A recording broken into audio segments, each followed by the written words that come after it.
విశ్వవిద్యాలయాలకు పారిశ్రామిక రంగానికి మధ్య సరైన అనుసంధానం కల్పించడానికి ప్రభుత్వం విధానపరమైన చర్యలు తీసుకోవాల్సిన అవసరం ఉందని ప్రముఖ పారిశ్రామికవేత్త జయదేవ్ గల్లా చెప్పారు. నైపుణ్యత కలిగిన యువతకు పారిశ్రామిక రంగంలో ఎప్పుడు అవకాశాలకు కొదవ ఉండదని ఈటీవీ ఈనాడుకి ఇచ్చిన ఇంటర్వ్యూలో చెప్పారు.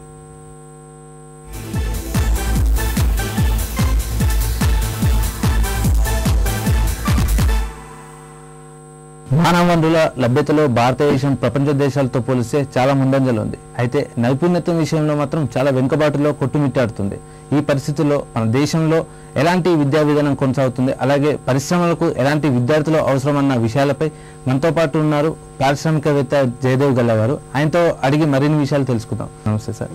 సార్, ప్రస్తుతం మీ ఇండస్ట్రీకి ఎలాంటి విద్యార్థులు అవసరం అవుతున్నారు అంటే ఇంజనీరింగ్ ఆస్పెక్ట్లో చూస్తే కనుక? Electronics, electrical, mechanical, even civil engineers కూడా తీసుకుంటూ ఉంటాము.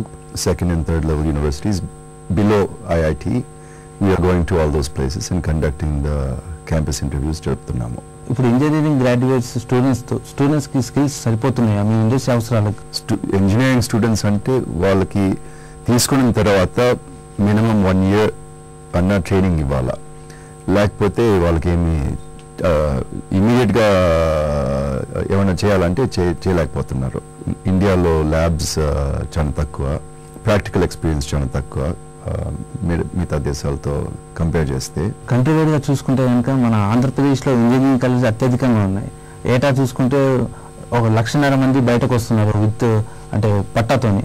అంటే ఈ స్టూడెంట్స్ అందరికి కూడా స్కిల్స్ లేకపోవడం వల్ల ఉద్యోగ అవకాశాలు దొరకట్లేదు. దీనికి కారణాలు మీరు ఏం కనుక్కుంటున్నారు? కరిక్యులం థియరీ కొంచెం ఎక్కువ ఉంటుందని I'm guessing that there is too much theory and not enough practical labs and other types of research and things that normally take place in universities abroad. University research and development అంటే చాలా తక్కువ చేస్తాం ఇండియాలో, కానీ యూఎస్లో యూనివర్సిటీస్లో ఎక్కువ ఉంటుంది. Universities work with the industry on research projects.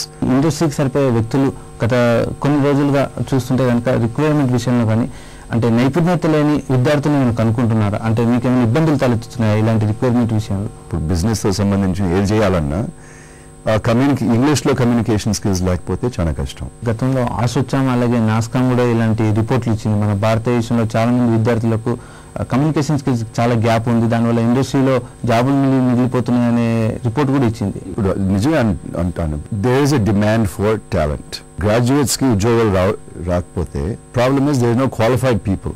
They are not finding the qualified talent to fill those jobs. 2022 సంవత్సరానికి సిఐఏ ఒక లక్ష్యం పెట్టుకుంది, అంటే 35 మిలియన్ల ఉద్యోగాన్ని భర్తీ చేస్తామని అంటుంది. అంటే అది సాధ్యమవుతుందా?